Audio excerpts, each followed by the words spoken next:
Listen, we understand how important hard work is, but aside from hard work, how would you advise a student athlete that really wants to get better at their sport?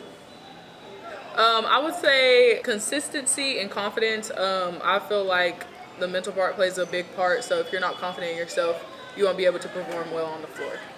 Gotcha. I'm not sure if you're aware of this, but some student athletes face mental health issues trying to figure out who they are beyond the sport they play, just losing their identity in most cases. How would you advise those student athletes to just figure out who they are beyond the sport they play?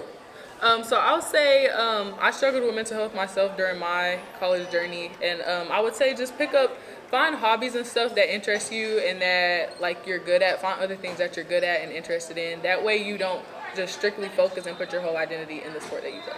Yeah, what are some potholes that maybe you fell into while being a student athlete, and how can these student athletes currently avoid it? Some pros, I would say just battling like with coaches.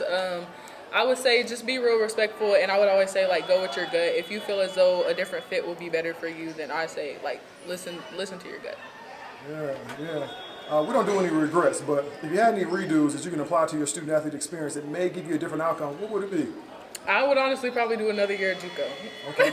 Why is that? Tell us more. So I went during the COVID year, so I had another year eligibility. But I left. I went ahead and left after my second year. Just went with like a quick option, which I feel like if I would have did another year JUCO, I would have had more opportunity.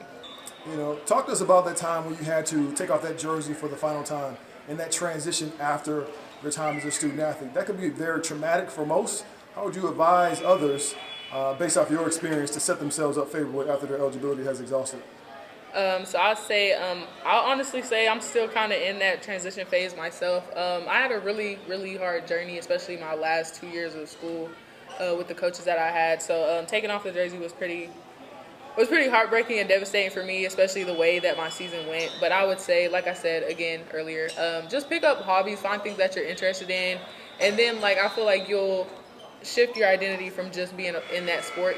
Like you'll be able to see like, oh, there's other possibilities, there's other things to do, there's fun things to do, with your time instead of just having to train and practice and do conditioning and all of that.